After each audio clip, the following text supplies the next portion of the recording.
শুভেচ্ছা। শুরু হলো সব খবর, কম সময় সব খবর একসাথে নিয়মিত আয়োজন জুড়ে নুসরাত বৃষ্টি। সবাইকে স্বাগত জানাচ্ছি।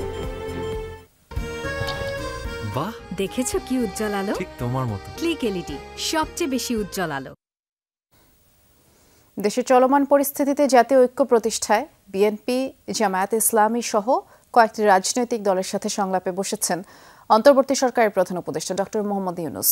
বিকেলে রাজধানীর ফরেন সার্ভিস একাডেমিতে এই সংলাপ শুরু হয়। সংলাপে অংশ নেয়া বিএনপির প্রতিনিধি দলের নেতৃত্ব দিচ্ছেন দলের স্থায়ী কমিটির সদস্য ডক্টর খন্দকার মোশাররফ হোসেন, আর সাথে রয়েছেন স্থায়ী কমিটির সদস্য ডক্টর আব্দুল মঈন খান, নজরুল ইসলাম খান, আমির খসরু মাহমুদ চৌধুরী, অধ্যাপক ডাক্তার এজেডএম জাহিদ হোসেন। জামায়াতের আমির শফিকুর রহমানের নেতৃত্বে জামায়াত ইসলামের প্রতিনিধি দলে রয়েছেন নায়েবে আমির মুজিবুর রহমান, সেক্রেটারি জেনারেল মিয়া গোলাম পারওয়ার, সহকারী সেক্রেটারি জেনারেল মাওলানা আব্দুল হালিম। এছাড়াও নাগরিক ঐক্য, বাংলাদেশের বিপ্লবী ওয়ার্কার্স পার্টি, গণসংহতি আন্দোলন, জাতীয় সমাজতান্ত্রিক দল JSD, Bangladesh JASAD, National People's Party NPP, বাংলাদেশের Communist Party, National Democratic Movement NDM, Bangladesh জাতীয় পার্টি বিজেপি, বাংলাদেশ খেলাফত মজলিস, বাংলাদেশ খেলাফত আন্দোলন, আমার বাংলাদেশ পার্টি এবি পার্টি, গণ অধিকার পরিষদ নেতারাও এই সংলাপে যোগ দিয়েছেন। ফরেন সার্ভিস একাডেমিতে এই প্রধান উপদেষ্টার সাথে যে রাজনৈতিক দলগুলোর বৈঠক চলছে সেই খোঁজ খবর রাখছেন আমাদের সহকর্মী মনিরুল ইসলাম। তিনি এই মুহূর্তে অপেক্ষা করছেন আমাদের জন্য। দেখতে পাচ্ছি আপনাকে মনির। বৈঠকে আসলে কোন কোন বিষয়গুলো আলোচনায় গুরুত্ব পাচ্ছে একটু বিস্তারিত করে জানাবেন। যে আসলে যেটা ধারণা করা হচ্ছিল সেটাই, দেশে কোনো সাম্প্রতিক কোনো ঘটনা ঘটলেই আমরা দেখছি যে প্রধান উপদেষ্টা রাজনৈতিক দলগুলোর সাথে বসছেন। অন্য সময় তিনি তার বাসভবনে আলাদা করে বসেন, কিন্তু আজকে আমরা দেখেছি যে সবগুলো রাজনৈতিক দল, প্রায় 30টিরও বেশি রাজনৈতিক দল একসাথে বসলেন আজকে। বিএনপির পরে জামাত এবং এরকম বিভিন্ন জোট তারা একসাথে গেছে, ইসলামী দলগুলো তারা একসাথে গেছে। আমরা যতদূর জানতে পেরেছি প্রধান উপদেষ্টা আজকের এই সংলাপটি শুরু হওয়ার আগে এক একটা রাজনৈতিক দল আলাদা আলাদাভাবে তাদের বক্তব্য রাখছেন। তিনি প্রথমে সংলাপের শুরুতে প্রধান উপদেষ্টা আজকের সংলাপের এজেন্ডাগুলো তিনি বলেছেন। 3টি বিষয়ে এখানে আমরা জানতে পেরেছি তারা আলোচনা করছেন। যে আপনারা সম্প্রতি দেখেছেন যে ভারতের সেখানে বাংলাদেশের উপহাই কমিশনে সেখানে হামলা করা হয়েছে এবং সেই বিষয়টা নিয়ে আলাপ হচ্ছে। ভারতে বাংলাদেশের অনেক বিষয় নিয়ে অনেক প্রোপাগান্ডা ছড়ানো হচ্ছে ভারতীয় গণমাধ্যম দিয়ে, সেটা নিয়ে আলাপ আলোচনা হচ্ছে। এবং এছাড়া সারা বিশ্বে বাংলাদেশে যে সংখ্যালঘু বা হিন্দুদের উপর হামলা হচ্ছে, এই ধরনের প্রোপাগান্ডা বা বিভিন্ন প্রচার করা হচ্ছে এবং বাংলাদেশে নানা ধরনের মানবাধিকার লঙ্ঘন হচ্ছে, এই ধরনের প্রচারণা চালানো হচ্ছে বহির্বিশ্বের বিভিন্ন জায়গায়। এই বিষয়টা নিয়ে আজকে আলাপ আলোচনা হচ্ছে।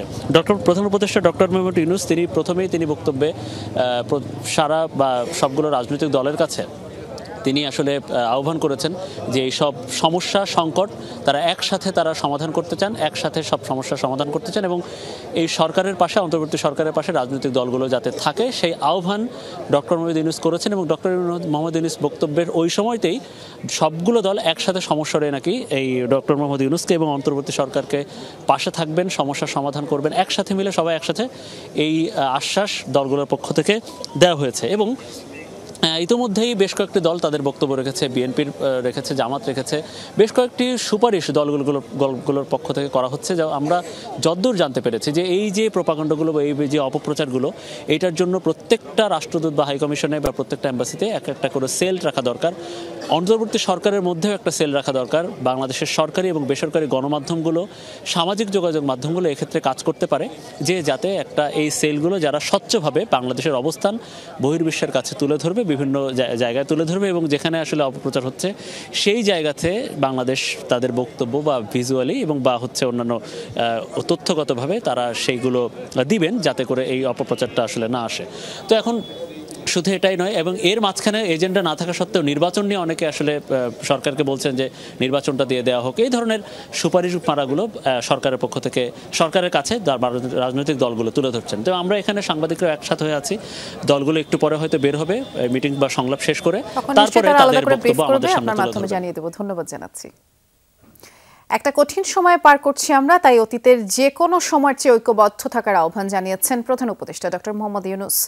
Defence services command and staff college কমপ্লেক্সে ন্যাশনাল ডিফেন্স কোর্স 2024 এবং আর্মড ফোর্সেস ওয়ার কোর্স 2024 এর সমাপনী অনুষ্ঠানে এই আহ্বান জানিয়ে প্রধান উপদেষ্টা বলেছেন, জুলাই বিপ্লবে তরুণরা জীবন দিয়েছে, যার ফলে আমরা স্বপ্নের নতুন বাংলাদেশ পেয়েছি। ন্যাশনাল ডিফেন্স কোর্স এবং আর্মড ফোর্সেস ওয়ার কোর্স 2024-এর কোর্স সমাপনী অনুষ্ঠান। প্রধান অতিথি হিসেবে উপস্থিত ছিলেন অন্তর্বর্তী সরকারের প্রধান উপদেষ্টা ডক্টর মোহাম্মদ ইউনূস। এ সময় কোর্স সম্পন্নকারীদের হাতে সার্টিফিকেট তুলে দেন তিনি। শুধু বাংলাদেশিরাই নন, কোর্সে অংশ নেন বন্ধুপ্রতিম দেশের অনেকে। তারা বলেন এই কোর্স তাদের ব্যক্তিগত ও পেশাগত জীবনকে সমৃদ্ধ করতে সহায়ক হবে। It's a course that mainly focused on developing leaders in the leadership skills. It has enhanced my own knowledge of national security and development dynamics. The course content covered a wide range of issues like international order, global order, regional power struggle. The association with the international course members, sharing the values, culture, traditions, everything has added color to my service career. We have learned from them that leaders should be respectful to other countries' culture. প্রধান উপদেষ্টা বলেন বৈশ্বিক ও কৌশলগতভাবে এখন কঠিন সময় যাচ্ছে, বাংলাদেশও এর ব্যতিক্রম নয়। অতীতের যে কোনো সময়ের তুলনায় দেশবাসীকে ঐক্যবদ্ধ থাকতে হবে বলেও উল্লেখ করেন তিনি। It's only the people of a nation that can decide on the destiny of their nation. Globally, we are at a strategically critical times, and Bangladesh is no exception to that. To thrive, we need to be together more than ever before. এ সময় জাতীয় ও আন্তর্জাতিক ক্ষেত্রে সশস্ত্র বাহিনীর ভূমিকার প্রশংসা করে প্রধান উপদেষ্টা বলেন শান্তিরক্ষা মিশন সহ বিভিন্ন কাজের জন্য তাদের ভূমিকা আন্তর্জাতিকভাবে স্বীকৃত। Your continuous efforts during national crisis like disasters, political unrest and pandemics demonstrate your readiness to respond and your unwavering dedication to the well-being of our citizens. Your contributions to global peace to the United Nations is internationally acclaimed. প্রধান উপদেষ্টা বলেন course থেকে পাওয়া শিক্ষা ছড়িয়ে দিতে হবে সবার মাঝে, তবেই সার্থক হবে এই আয়োজন। I am confident that NDC will continue to uphold its motto. Tanvir মৌসুম, যমুনা নিউজ, ঢাকা। ভারতীয় আগ্রাসন ও আগরতলায় বাংলাদেশের সহকারী হাইকমিশনে হামলার প্রতিবাদে রাজধানীতে বিক্ষোভ করেছে পুজো উদযাপন ফ্রন্ট। আর এতে অংশ নিয়ে বিএনপির সিনিয়র যুগ্ম মহাসচিব রুহুল কবির রিজভী বলেছেন অশুভ উদ্দেশ্যে ভারত সাম্প্রদায়িক আগ্রাসন অব্যাহত রাখলে বিহার, ওড়িশা ও বাংলার দাবি করবে বাংলাদেশ। হিন্দু মুসলিম ঐক্যবদ্ধ লড়াই করে দিল্লির দাসত্ব খান খান করে দেবে বলেও তিনি মন্তব্য করেছেন। সকালে জাতীয় প্রেস ক্লাবের সামনে থেকে এই বিক্ষোভ মিছিল বের করে বাংলাদেশ পূজা উদযাপন ফ্রন্ট। ভারতের আগরতলায় বাংলাদেশের সহকারী হাইকমিশনে হামলার প্রতিবাদে আয়োজিত বিক্ষোভ মিছিলটি জাতীয় প্রেস ক্লাব থেকে শুরু হয়ে পল্টন মোড়ে গিয়ে শেষ হয়। মিছিলে অংশ নেন বিএনপির সিনিয়র যুগ্ম মহাসচিব রুহুল কবির রিজভী। এর আগে সংক্ষিপ্ত সমাবেশে পূজা উদযাপন ফ্রন্টের নেতারা বলেন ভারতের একটা গোষ্ঠী বাংলাদেশের সাম্প্রদায়িক সম্প্রীতি বিনষ্টের জন্য ষড়যন্ত্র করছে।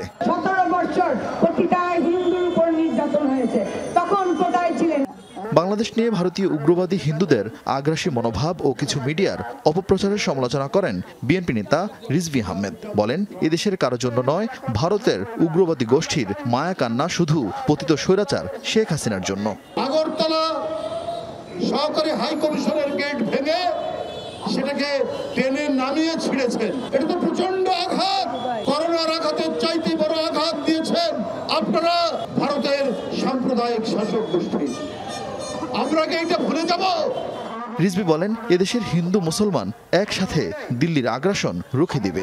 আপনাদের যদি অশুভ ইচ্ছা থাকে আমরাও তাহলে বলবো আমাদের যে নবাবের এলাকা বাংলা, বিহার, উড়িষ্যা আমরা সেইটা দাবি করব। এখানে যদি সিরাজউদ্দৌলার মোহনলাল একসাথে লড়াই করতে পারে দেশের মুক্তির জন্য, দেশ রক্ষার জন্য, ঠিক একইভাবে আমরা হিন্দু মুসলমান আমরা লড়াই করব, দিল্লির দাসত্বকে খান খান করব। ভারতীয় আগ্রাসন ঠেকাতে আগামীতে আরো বড় কর্মসূচি দেওয়ার ঘোষণা দেয় বাংলাদেশ পূজা উদযাপন ফ্রন্ট। শুভেন্দু বাবুরা উনি শুনেছি এর আগে নাকি অন্য দল করতেন। আরিফিন শাকিল, যমুনা নিউজ, ঢাকা। আগামী নির্বাচন আরও কঠিন হবে, অনেক ষড়যন্ত্র চলছে এবং অদৃশ্য শক্তি সক্রিয় বলে মন্তব্য করেছেন বিএনপির ভারপ্রাপ্ত চেয়ারম্যান তারেক রহমান। রাষ্ট্র কাঠামো সংস্কারে ৩১ দফা বিষয়ে চট্টগ্রাম বিভাগীয় কর্মশালায় অনলাইনে দেয়া বক্তব্যে কথা তিনি বলেছেন। জনগণের আস্থা অর্জনে নিজেদের পরিবর্তন করার জন্য নেতাকর্মীদের প্রতি আহ্বান জানিয়ে বললেন, বিএনপি এখনো সরকার গঠন করেনি, কিন্তু ক্ষমতা দেখাতে গিয়ে অনেক নেতাকর্মীর আচরণের কারণেই দল ও দলের ভাবমূর্তি ক্ষতিগ্রস্ত হচ্ছে। এ ব্যাপারে সবাইকে সতর্ক করে দেন তারেক রহমান।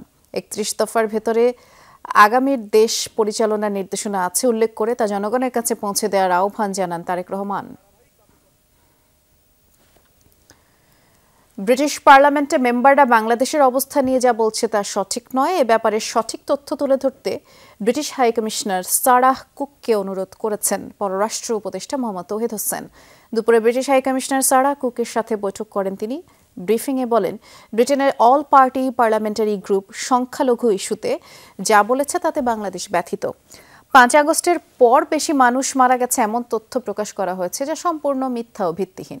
এছাড়া জুলাই গণহত্যা নিয়ে ছাত্র জনতার উপরে গুলি চালানো ইস্যুতে অল পার্টি পার্লামেন্টারি গ্রুপ কোনো একটা শব্দও বলেনি, যা দুঃখজনক।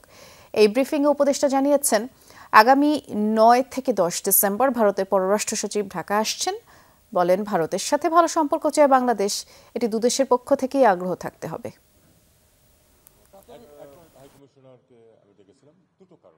আমি তাকে বলেছি কথাটা যে আমরা খুবই হার্ট যে দেখানোর চেষ্টা করা হয়েছে যে ৫ অগাস্টের পরে বেশি মৃত্যু হয়েছে, যেটা সম্পূর্ণ মিথ্যা।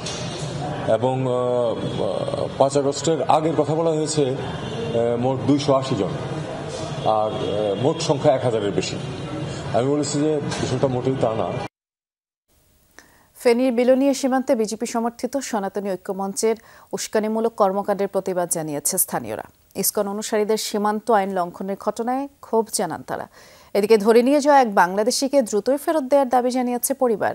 আজ তৃতীয় দিনের মতো বন্ধ রয়েছে জকিগঞ্জ শুল্ক স্টেশন দিয়ে আমদানি রফতানি বাণিজ্য। সনাতনী ঐক্যমঞ্চের উস্কানিমূলক আচরণের নিন্দা জানাতে ফেনীর বিলোনিয়া স্থলবন্দরে জড়ো হয় স্থানীয়রা। প্রতিবাদী স্লোগানে মুখর বন্দর এলাকা।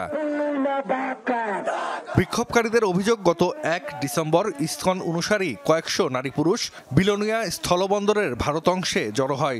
সীমান্ত আইন অমান্য করে তারা নোম্যান্স ল্যান্ডে এসে বাংলাদেশ বিরোধী স্লোগান দেয়। এর তীব্র নিন্দা জানাতেই একজোট ছাত্র জনতা। আমাদের বিলোনিয়া সীমান্তে এসে তারা বাংলাদেশের বিরুদ্ধে অবমাননাকর স্লোগান তারা দিয়েছে। আমরা এর প্রতিবাদ আজকে এখানে দাঁড়িয়েছি।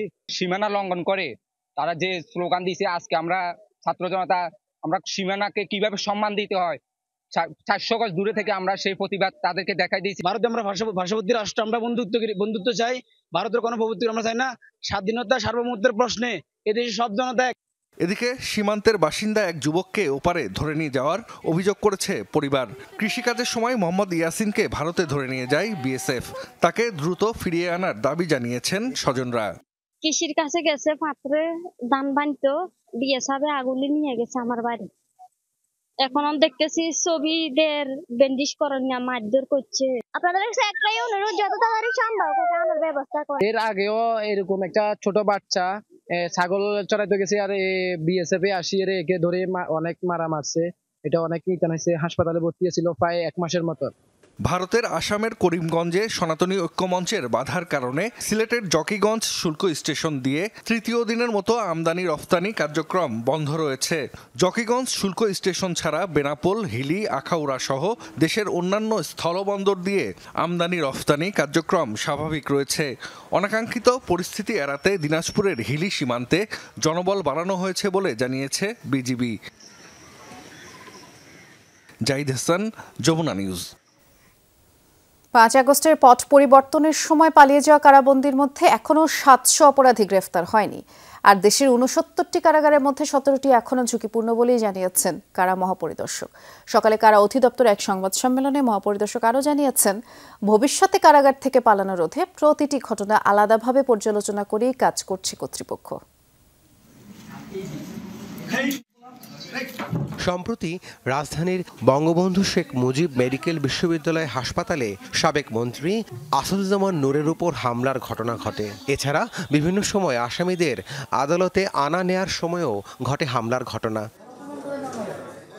কারা কর্তৃপক্ষের বক্তব্য, কোনো আসামিকে পুলিশের কাছে হস্তান্তর করার পর আর কোনো দায় থাকে না কারা কর্তৃপক্ষের। কারা অধিদপ্তরের সার্বিক বিষয় নিয়ে কথা বলতে মঙ্গলবার সংবাদ সম্মেলনে একথা জানান কারা মহাপরিদর্শক। জানান কোনো কয়েদিকেই অতিরিক্ত সুযোগ সুবিধা দেয়া হচ্ছে না, আর যারা ডিভিশন পাওয়ার যোগ্য তাদের তা নিশ্চিত করা হচ্ছে। চিকিৎসাধীন অবস্থা, যেটা আপনারা জানেন যে এখানে আমাদের কিছু দুর্বলতা আছে, লাইক সকল হাসপাতালগুলোতে প্রিজন সেল নাই, তো এটা আমাদের একটা দুর্বলতা। সরকার কিছু কিছু ক্ষেত্রে উদ্যোগ গ্রহণ করেছে প্রিজন সেল স্থাপনের জন্য। এই বিষয়টা অনুধাবন করে কিন্তু কেন্দ্রীয় কারা হাসপাতাল নির্মাণের উদ্যোগ গ্রহণ করেছেন, যাতে এরকম সিরিয়াস টাইপের যারা হসপিটালে ট্রিটমেন্ট পাওয়ার প্রয়োজন তারা ওইখানে ট্রিটমেন্ট পাবেন। তাহলে হয়তো এই বিষয়টা আমরা তো মিনিমাইজ করতে পারবো। 5 আগস্ট পট পরিবর্তনের আগে পরে দেশের বিভিন্ন কারাগার থেকে 2200 আসামি পালিয়ে যায়, যাদের 1500 জনকে এরই মধ্যে গ্রেফতার করা হয়েছে। এদের মধ্যে 70 জন ফাঁসির ও আলোচিত মামলার আসামি এখনো পলাতক। টোটাল 70 জনের মতো যারা পালিয়ে গিয়েছিলেন, তাদের মধ্যে 70 জনের মতো পলাতক আছেন। তারা কি জঙ্গি সবাই? না, সবাই জঙ্গি না, এর মধ্যে বিভিন্ন আলোচিত আছেন, বিভিন্ন মামলায় ফাঁসির দণ্ডপ্রাপ্ত আছেন, সব মিলিয়ে। দেশের বেশ কিছু কারাগারের অবকাঠামো এখনো দুর্বল, তা সংস্কারে কাজ করছে কারা কর্তৃপক্ষ। এদিকে কারারক্ষী কারো বিরুদ্ধে সুনির্দিষ্ট অভিযোগ থাকলে তার বিরুদ্ধে কঠোর ব্যবস্থা নেওয়া হবে বলেও জানানো হয় সংবাদ সম্মেলনে। বিভিন্ন পর্যায়ে বেশ কিছু তদন্ত। রাফি সিদ্দিকী, যমুনা নিউজ, ঢাকা। রাজনৈতিকভাবে যাই ঘটুক, ভারতের সাথে অর্থনৈতিক ও বাণিজ্যিক সম্পর্কে কোনো প্রভাব পড়বে না বলেই জানিয়েছেন অর্থ উপদেষ্টা সালেহ উদ্দিন আহমেদ। সচিবালয় ক্রয় সংক্রান্ত উপদেষ্টা কমিটির বৈঠক শেষে তিনি বলেছেন, চাল আমদানির সিদ্ধান্ত হয়েছে পরিষদের বৈঠকে। যে দেশ থেকে কম দামে পাওয়া যাবে সেখান থেকেই চাল আমদানি করা হবে, আর পণ্য আমদানি বন্ধ করে দেওয়া হবে এমন হুমকি প্রসঙ্গে উপদেষ্টা বললেন, ভারতের পক্ষ থেকে এমন বক্তব্য রাজনৈতিক। এই বক্তব্যের প্রভাব বাণিজ্যের উপর পড়বে না। বললেন, রমজানকে সামনে রেখে সরকার নানা ধরনের পদক্ষেপ নিচ্ছে দাম কমানোর জন্য, আর রমজানের জন্য খেজুর, তেল, মসুর ডাল আমদানি করা হচ্ছে, এসব পণ্যের ভ্যাট কমানো হচ্ছে। এই প্রভাব জিনিসপত্রের দামের উপরেও পড়বে, আর জিনিসপত্রের দামের উপরে রাজনৈতিক চাঁদাবাজির প্রভাব পড়ে বলেও দাবি করেন অর্থ উপদেষ্টা। ভারতের সঙ্গে আমাদের কোনো কমার্শিয়াল ইস্যুতে বাণিজ্যিক ব্যাপারে এখানে কিন্তু রাজনীতির ব্যাপার আসছে না। আজকে আমরা যেটা করছি, এবং ভারত থেকে চাল আমদানি করবে কি না করবে এগুলো আমাদের প্রশ্ন না।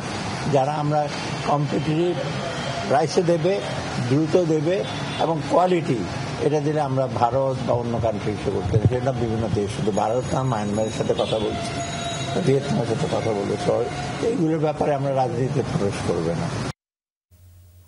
ব্যাংকিং খাত ধ্বংসে দায় আছে সব পক্ষের, এবং কেন্দ্রীয় ব্যাংকের তদারকি দুর্বলতার পাশাপাশি বাণিজ্যিক ব্যাংক থেকেও ভুল তথ্য দেওয়ার অভিযোগ আছে বলে মন্তব্য করেন গভর্নর। বলেছেন, এজন্য ব্যবস্থাপনা কর্তৃপক্ষ এবং পর্ষদও দায়ী। গভর্নর জানিয়েছেন, রিজার্ভের $24 বিলিয়ন দেশের বাইরে চলে গেছে, যে কারণে ব্যাংকে আমানত বাড়ছে না। সকালে ব্যাংকিং খাত সংস্কার নিয়ে আয়োজিত সেমিনারে ব্যাংকাররা বললেন, কেন্দ্রীয় ব্যাংক কর্মকর্তাদের তদবিরে জর্জরিত হয়ে গেছে ব্যাংকিং খাত। ব্যক্তিস্বার্থ হাসিলে ব্ল্যাকমেইল করা হয় বলেও তারা অভিযোগ করেন। গেল 1.5 দশকে সবচেয়ে বেশি অনিয়ম হয়েছে ঋণ বিতরণে। নিয়মনীতির তোয়াক্কা করেনি ব্যাংক। আমানতকারীদের টাকা লুট হয়েছে কেন্দ্রীয় ব্যাংকের চোখের সামনে। এই লুটপাটে বাধা না দিয়ে অনেক ক্ষেত্রেই সঙ্গী হয়েছেন বাংলাদেশ ব্যাংক কর্মকর্তারা। বিআইবিএম আয়োজিত সেমিনারে ব্যাংকাররা বলেন, কেন্দ্রীয় ব্যাংক কর্মকর্তাদের তদবিরে জর্জরিত তারা। ব্যক্তি স্বার্থ হাসিলে বাণিজ্যিক ব্যাংকে ব্ল্যাকমেইল করা হয়েছে বলেও অভিযোগ তাদের। বিভিন্ন রকম তদবিরের জ্বালায় ব্যাংকিং সেক্টর পাগল হয়ে যায়, এবং এটা একদম তলা থেকে উপর পর্যন্ত তদবিরের পর তদবির আসে। Sir, we cannot allow the central bank to blackmail the private sector banks and bank officials constantly to get their own benefit. কর্তৃত্ব থেকেই কিন্তু বেনামি লোন, আনডিউ ইনফ্লুয়েন্সের লোন এবং কাগজে লোন, এই সবগুলি লোন যেগুলির আমরা এখন অস্তিত্ব খুঁজে পাই না, আমরা যাদের এখন আদায় অনিশ্চিত। একটা কালচার তৈরি হয়ে গেছে যে টাকা লোন নিয়ে লোন ফেরত দেবে না, টাকা পাচার করবে সবাই। বাংলাদেশ ব্যাংকের গভর্নর বলেন, ব্যাংকিং খাত ধ্বংসে দায় আছে সব পক্ষের। তদন্তে বাণিজ্যিক ব্যাংক কর্তৃপক্ষ অনেক সময় ভুল তথ্য দিয়েছে বলেও মন্তব্য করেন তিনি। সেন্ট্রাল ব্যাংকের অবশ্যই দায়বদ্ধ আছে, আমি অস্বীকারই করব না, কিন্তু অ্যাট দ্য সেম টাইম ব্যাংকগুলোর, ব্যাংক ম্যানেজমেন্টই বলি, ব্যাংক বোর্ড বলি, তাদের সবারই দায়িত্ব হচ্ছে এই কমপ্লায়েন্সটাকে এনশিওর করা। কিন্তু সেইখানে বিভিন্নভাবে ম্যানিপুলেশন, ডেটা দিস দ্যাট করে করা হচ্ছে। গভর্নর বলেন, ব্যাংকে আমানত বৃদ্ধি না পাওয়ার মূল কারণ টাকা পাচার। রিজার্ভের $24 বিলিয়ন বিদেশে চলে গেছে বলেও জানান তিনি। ডিপোজিট কেন বাড়ছে না? যে মানি তো দেশে নাই। আমার রিজার্ভ ছিল 48, হয়েছে 24। তাহলে 24 বিলিয়নটি গেল কোথায়? 24 বিলিয়ন মানি তো বাইরে চলে গেছে, যেভাবেই যায়। ডিপোজিট আমি না বাড়াতে পারি, আমার থেকে যদি টাকা বাইরেই চলে যায়, তাহলে কিন্তু কোনোদিনও ব্যাংকিং খাতের প্রবৃদ্ধি হবে না। দুর্বল ব্যাংক পুনর্গঠনে ব্যাংক রেজুলেশন আইন হচ্ছে বলে জানান আহসান এস মনসুর। এসব ব্যাংকের সম্পদ মূল্যায়নের কাজ শুরু হবে আগামী সপ্তাহেই। সংকোচনমূলক মুদ্রানীতি চলমান থাকায় জুনের মধ্যে মূল্যস্ফীতি 7% নেমে আসবে বলেও আশা গভর্নরের। আলমগীর হোসেন, যমুনা নিউজ, ঢাকা। ধর্মীয় স্বাধীনতা নিশ্চিতের পাশাপাশি যেকোনো প্রতিবাদ বিক্ষোভ শান্তিপূর্ণ হওয়ার পক্ষে যুক্তরাষ্ট্র, এমনটি জানিয়েছেন মার্কিন পররাষ্ট্র দফতর। বাংলাদেশে কথিত সংখ্যালঘু নির্যাতন ইস্যুতে করা প্রশ্নের জবাবে মুখপাত্র বেদান্ত প্যাটেল বলেছেন, মৌলিক অধিকার এবং ধর্মীয় স্বাধীনতার বিষয়ে মার্কিন প্রশাসন সব সরকারের সাথে কাজ করে। এই ইস্যুতে চলমান বিক্ষোভ প্রসঙ্গে স্টেট ডিপার্টমেন্টের মুখপাত্র বলেছেন, প্রতিটি প্রতিবাদ শান্তিপূর্ণ হওয়া উচিত। বহিষ্কৃত ইসকন নেতা চিন্ময় দাসের গ্রেফতার ইস্যুতে করা প্রশ্নের জবাবে বেদান্ত প্যাটেল বললেন, এই ইস্যুতে স্পষ্টভাবেই অবগত নয় মার্কিন প্রশাসন। এই মামলা ইস্যুতে সুনির্দিষ্ট কোনো তথ্য নেই আমাদের কাছে, তবে গ্রেফতার হওয়া যে কোনো ব্যক্তির আইনি প্রতিনিধিত্ব পাওয়ার অধিকার রয়েছে। ধর্মীয় স্বাধীনতা নিশ্চিতের জন্য আমরা সব সরকারের সাথে কাজ করি এবং প্রতিটি প্রতিবাদও শান্তিপূর্ণ হওয়া উচিত। প্রধান উপদেষ্টার সাথে বৈঠকের জন্য গিয়েছিলেন লিবারেল ডেমোক্রেটিক পার্টি এলডিপি সভাপতি অবসরপ্রাপ্ত কর্নেল অলি আহমদ, কিন্তু বৈঠকস্থলে তারা ঢোকা হয়নি। এলডিপি থেকে জানানো হয়েছে, মঙ্গলবার রাতে উপদেষ্টা আদিলুর রহমান খান এলডিপি সভাপতিকে বৈঠকের আমন্ত্রণ জানান। দুপুরের পর ফরেন সার্ভিস একাডেমিতে পৌঁছানো তিনি, তবে ঢোকার মুখে রাজনীতিবিদদের যে তালিকা দেওয়া ছিল তাতে নাম না থাকায় আর শেষ পর্যন্ত তিনি ঢুকতে পারেননি। পরে উপদেষ্টাদের তরফে আবারও যোগাযোগ করা হয়েছিল কর্নেল অলির সাথে, কিন্তু তিনি আসতে অপারগতা প্রকাশ করেন।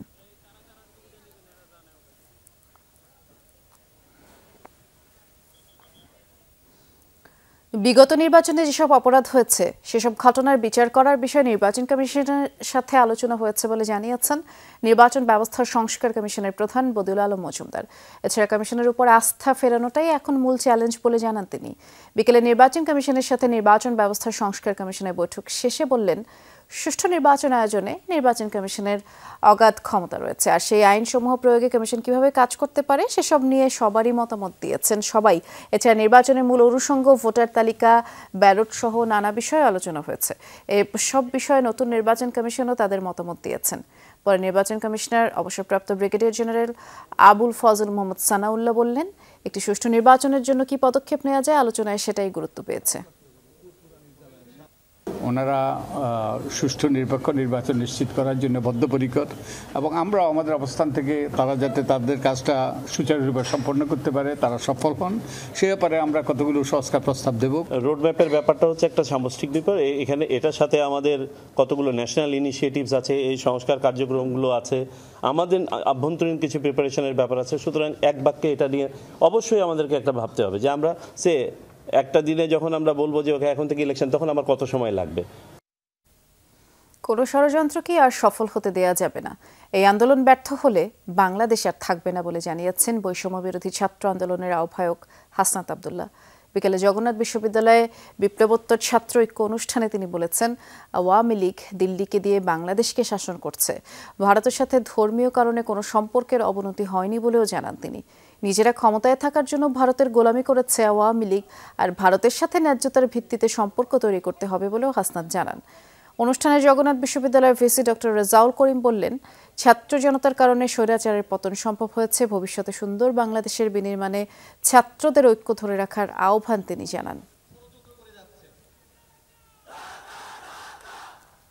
প্রত্যাশা চলে এই ছাত্র নেতৃবৃন্দ যেভাবে আমাদের দ্বিতীয় স্বাধীনতাকে ছিনিয়ে এনেছে, ঠিক একইভাবে তারা দৃঢ় ঐক্যবদ্ধ হয়ে এই স্বাধীনতা সার্বভৌমত্ব আজীবনের জন্য এখানে প্রতিষ্ঠিত করে রাখবে।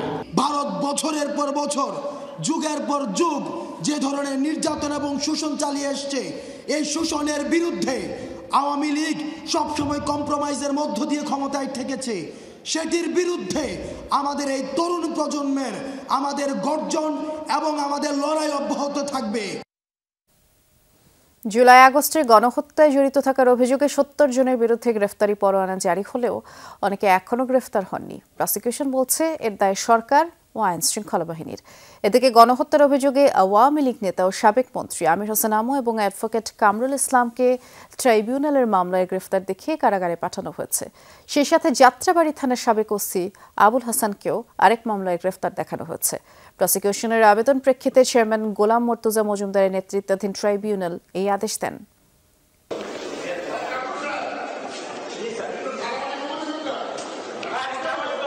14 বছর আগে ট্রাইব্যুনালে এসেছিলেন তৎকালীন আইন প্রতিমন্ত্রী অ্যাডভোকেট কামরুল ইসলাম। সে সময় ট্রাইব্যুনালের হাজতখানায় ছিলেন বিএনপি নেতা সালাউদ্দিন চৌধুরী ও জামাত নেতা দেলোয়ার হোসেন সাইদি। মন্ত্রী হিসেবে অ্যাডভোকেট কামরুলের ট্রাইব্যুনাল পরিদর্শন ও সালাউদ্দিন চৌধুরীর সাথে কুশল বিনিময়ের ভিডিও এখনো ঘুরছে নেট দুনিয়ায়।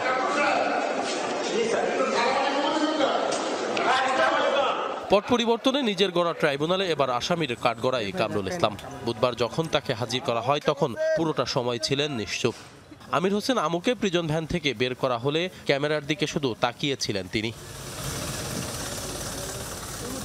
প্রসিকিউশন বলছে 19 জুলাই গণভবনে 14 দলের বৈঠকে কারফিউ জারি ও দেখামাত্র গুলির সিদ্ধান্ত হয়। এরপরই বেপরোয়া হয়ে ওঠে পুলিশ, আওয়ামী লীগ ও ছাত্রলীগের ক্যাডার বাহিনী। সংশ্লিষ্টতার বিষয়ে বলেছি যে জনাব আমির হোসেন আমু তিনি 14 দলের সমন্বয়ক। গণভবনে এই বৈঠকে তিনি একজন নেতৃত্বস্থানীয় ব্যক্তি ছিলেন এবং সেই বৈঠকে কারফিউ জারির সিদ্ধান্ত হয় এবং কারফিউয়ে দেখামাত্র গুলির সিদ্ধান্ত হয় এবং পরবর্তী আপনারা 20 তারিখ থেকে দেখেছেন সারা দেশে কিভাবে নিরীহ নিরস্ত্র সাধারণ ছাত্র জনতার উপরে নির্বিচারে গুলি করে তাদেরকে হত্যা করা হয়েছে। কামরুল ইসলামের বিরুদ্ধে অভিযোগ ঢাকা 2 আসনের কামরাঙ্গীরচর ও সাভার এলাকায় নিরীহ ছাত্র জনতার উপর গুলি চালানোর নির্দেশ দেয়া। এই দুজনকেই গ্রেপ্তার দেখিয়ে 18 ডিসেম্বর হাজির করার নির্দেশ দিয়েছেন ট্রাইব্যুনাল। ঢাকা 2 আসনের এমপি হিসাবে তার এলাকায় অসংখ্য ছাত্র জনতাকে গুলি করে হত্যা করা হয়েছে। তিনি আওয়ামী লীগের প্রেসিডিয়াম সদস্য ছিলেন। তার আওয়ামী লীগের প্রেসিডিয়াম সদস্য থাকা অবস্থায় আওয়ামী লীগ দলীয় সিদ্ধান্ত নিয়ে ছাত্র আন্দোলনের বিরুদ্ধে অবস্থান নেয় এবং তার দলীয় ছাত্রলীগ যুবলীগ নেতাকর্মীরা অস্ত্র দিয়ে এবং সাথে আইন শৃঙ্খলা বাহিনী চাইনিজ রাইফেল দিয়ে গুলি করে সাধারণ ছাত্রজনকে হত্যা করে। সে সকল অভিযোগ তদন্তে ইতিমধ্যে পাওয়া গিয়েছে, আরও তদন্ত অব্যাহত আছে, সেগুলো আমরা তাদেরকে পড়ে শুনিয়েছি, জানিয়েছি। এই সকল অভিযোগে তাদেরকে এই মামলায় গ্রেফতার দেখিয়ে কারাগারে প্রেরণ করা হয়। এদিকে যাত্রাবাড়ি এলাকায় গণহত্যার অভিযোগে যাত্রাবাড়ি থানার সাবেক ওসি আবুল হাসানকে ট্রাইব্যুনালের আরেক মামলায় গ্রেপ্তার দেখিয়ে কারাগারে পাঠানোর নির্দেশ দেওয়া হয়। প্রসিকিউশন বলছে জুলাই আগস্টের গণহত্যায় জড়িতদের মধ্যে এখন পর্যন্ত 70 জনের বিরুদ্ধে গ্রেপ্তারি পরোয়ানা জারি করেছে ট্রাইব্যুনাল। বাকিরা কেন গ্রেপ্তার হচ্ছে না সে দায়ী সরকার ও আইন শৃঙ্খলা রক্ষাকারী বাহিনীর। এটি অ্যাবসলিউটলি আইন শৃঙ্খলা বাহিনী এবং সরকারের দায়। ট্রাইব্যুনাল থেকে ইতোমধ্যে প্রায় 70 জনের বিরুদ্ধে গ্রেফতারি পরোয়ানা জারি হয়েছে। আমরা দেখতে পেয়েছি যে অল্প কয়েকজন ব্যক্তি ইতোমধ্যে গ্রেফতার হয়েছেন, এখনো অনেক ব্যক্তি গ্রেফতার হননি। আশিক মাহমুদ, যমুনা নিউজ, ঢাকা। মামলার তদন্তে বাধাগ্রস্ত করে বিভিন্ন বক্তৃতা। একদম ফ্রেশ বিশ্বমানের প্রযুক্তির সকল সুবিধা নিয়ে ভালো থাকুন আপনিও। কঙ্কা। স্ত্রী মাহমুদা খানম মৃত্যু হত্যা মামলায় 3 বছর 7 মাস পরে কারামুক্ত হলেন সাবেক এসপি বাবুল আক্তার। বিকেলে চট্টগ্রাম কারাগার থেকে তিনি বেরিয়ে আসেন। এর আগে হাইকোর্টের দেয়া জামিন বহাল রাখার আদেশ দেন চেম্বার জজ আদালত। এর ফলে তার মুক্তিতে বাধা নেই বলে আইনজীবীরা জানিয়েছিলেন। আজ আপিল বিভাগের চেম্বার বিচারপতি মোহাম্মদ রেজাউল হকের আদালত এই আদেশ দিয়েছেন। এর আগে রোববার বাবুল আক্তারের জামিন স্থগিত চেয়ে আবেদন করেন মৃতুর বাবা। তারও আগে 27 নভেম্বর স্ত্রী মাহমুদা খানম মৃত্যু হত্যা মামলায় বাবুল আক্তারকে জামিন দেন হাইকোর্ট। ওই দিন আদালতে বাবুলের পক্ষে শুনানি করেন অ্যাডভোকেট মোহাম্মদ শিশির মনির।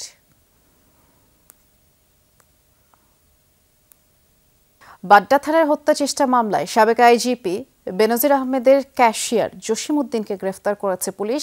ডিবি হেফাজতেও নেওয়া হয়েছে তাকে। খিলক্ষেতের লা মেরিডিয়ান হোটেল থেকে তাকে গ্রেফতার করে খিলক্ষেত থানা পুলিশ। পরে তাকে বাড্ডা থানায় হস্তান্তর করা হয়। আজ দুপুর 1:30টার দিকে তাকে গ্রেফতার করা হয় বলে খিলক্ষেত থানার ভারপ্রাপ্ত কর্মকর্তা মোহাম্মদ আজহারুল ইসলাম নিশ্চিত করেছেন। তিনি বলেছেন, বাড্ডা থানায় একটি মারামারির ঘটনায় জসিম উদ্দিন নামের একজনকে গ্রেফতার করা হয়েছে। এ বিষয়ে পরবর্তী আইনগত ব্যবস্থাও প্রক্রিয়াধীন। ওয়েস্ট ইন্ডিজের বিপক্ষে বাংলাদেশ দলের জ্যামাইকা টেস্ট জয়টা ছিল অসাধারণ। জাকের আলীর দুর্দান্ত ব্যাটিং, নাহিদ রানা ও তাইজুলের 5 উইকেট শিকার সবকিছু মিলিয়ে এই জয়কে দলীয় সাফল্য ফসল বলছেন জাতীয় দলের সাবেক অধিনায়ক রাজিন সালে। আর সাবেক পেসার তারেক আজিজ বলছেন সাম্প্রতিক সময়ে বাংলাদেশের বোলিং ইউনিয়নের উন্নতিটাও চোখে পড়ার মতো। সেপ্টেম্বরে পাকিস্তানের বিপক্ষে ঐতিহাসিক টেস্ট সিরিজ জিতে পুরো দেশকে আনন্দে মাতিয়েছিল বাংলাদেশ ক্রিকেট দল, কিন্তু এরপর মুদ্রার উল্টো পিঠ, টানা 5 টেস্টে খুব বাজে হার। তবে ওয়েস্ট ইন্ডিজে দ্বিতীয় টেস্টে দেখা গেল পাকিস্তান সিরিজের সেই বাংলাদেশকে। সাকিব, মুশফিক, শান্তকে ছাড়াই মেহেদী মিরাজের নেতৃত্বে ক্যারিবিয়ানদের বিপক্ষে দাপট দেখিয়ে জয় তুলে নিয়েছে টাইগাররা। যে ম্যাচে 5 উইকেট নিয়ে স্টার পারফর্মার তাইজুল ও নাহিদ রানা 91 রানের ম্যাচ জয়ী নক খেলেছেন জাকের আলীও। কিন্তু সাদমান, মিরাজ, তাসকিন, হাসানদের অবদান কি কম? তাই তো বাংলাদেশের এই জয়কে দলীয় সাফল্যের ফসল বলছেন জাতীয় দলের সাবেক অধিনায়ক রাজিন সালে। It's like a team game. প্রত্যেকটা প্লেয়ার যে যার যতটুকু কন্ট্রিবিউশন দরকার তারা করেছে। এখানে যদি আপনি দেখেন তাসকিনের বোলিং, তাইজুলের বোলিং, আমাদের নাহিদ রানার বোলিং আর জাকের আলীর ব্যাটিং অসাধারণ ব্যাটিং ছিল, মানে ইটস অ্যামেজিং, চিন্তা করে জানা। 2024 সালে বাংলাদেশ দল দেশের বাইরে খেলেছে 6 টেস্ট, যার মধ্যে 3টি ম্যাচ জিতেছে বাংলাদেশ। দেশের ইতিহাসে যা বিরল। অবশ্যই এই জয়গুলোতে অবদান ছিল ব্যাটারদের। মুশফিকের 191, লিটনের 138 থেকে শুরু করে জাকের আলীর গুরুত্বপূর্ণ 91 রানের ইনিংসগুলো ছিল খুব প্রয়োজনীয়। তবে এটাও অস্বীকার করার সুযোগ নেই সাম্প্রতিক সময়ে টেস্টে বাংলাদেশ দলের সাফল্যের সবচেয়ে বড় অবদান বোলিং ইউনিটের, বিশেষ করে পেস ডিপার্টমেন্টের। হাসান মাহমুদ, তাসকিন আহমেদ, নাহিদ রানারা যেন ফাইফারের প্রতিযোগিতায় নেমেছেন। যে এখন পেসাররা কিন্তু অলমোস্ট স্মার্ট, আমি বলবো যে ওরা অনেক স্মার্ট হয়েছে। হাসান বুঝতে পেরেছে আসলে তার স্ট্রেংথের জায়গা কোথায়, নাহিদ জানে তার স্ট্রেংথের জায়গা কোথায়, তাসকিন জানে আমাদের কি করার সক্ষমতা আছে, এবং সেই জায়গাটা আমার মনে হয় পেসাররা যদি দেখেন যে লাস্ট 1 ইয়ার্স, আমার মনে হয় যে পেসারদের উন্নতিটা চোখে পড়ার মতো। জামাইকা টেস্টে ম্যাচ সেরা হয়েছেন তাইজুল ইসলাম, সিরিজ সেরা তাসকিন, কিন্তু জাকির আলী অনেকের 91 রানের ইনিংসটি কিন্তু ছিল সাফল্যের অন্যতম প্রধান অস্ত্র। বিপিএল মাতিয়ে টি20 দিয়ে জাতীয় দলে সুযোগ পেয়েছিলেন জাকির, কিন্তু এই ব্যাটারকে টেস্টের জন্য আদর্শ বলছেন তার সঙ্গে জাতীয় লিগ খেলা এবং বর্তমানে জাকিরের দল সিলেটের কোচ রাজিন সালে। জাকির ওয়াজ রেডি আমি মনে করি, কারণ জাকির আমাদের সাথে জাতীয় লিগ খেলেছে এবং আমরা আমাদের সাথে খেলে আমি অলক কাপালি এরা অনেক যখন জুনিয়র ছিল তখন এদেরকে আসলে আমরা রেডি করতাম, এরকম আমাদের সাথে থেকে থেকে তাদেরকে রেডি করতাম। আমি মনে করি জাকির স্পেশালি জাকির আলী অনেক টেস্ট খেলার জন্য বেস্ট প্লেয়ার আমি মনে করি। ডেফিনেটলি তাকে টি20তে প্রথম নেওয়া হয়।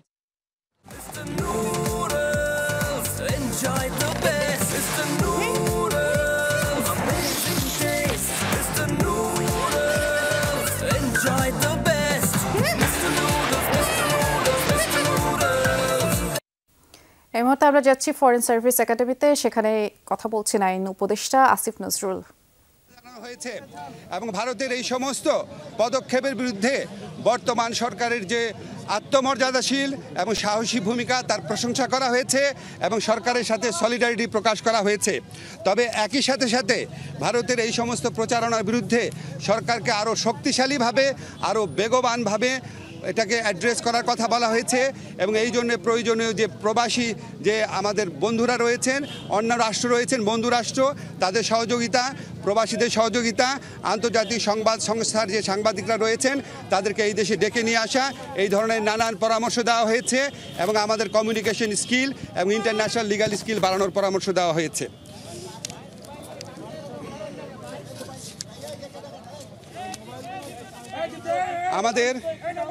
আমাদের একই সাথে সাথে ভারতের সাথে বাংলাদেশের যত চুক্তি হয়েছে গত 15 বছরের ফ্যাসিস্ট শাসন আমলে সেটা প্রকাশ করার দাবি করা হয়েছে এবং একই সাথে সাথে রামপাল সহ বাংলাদেশের জন্য ক্ষতিকর যে সমস্ত চুক্তি আছে সেগুলি বাতিল করার দাবি করা হয়েছে।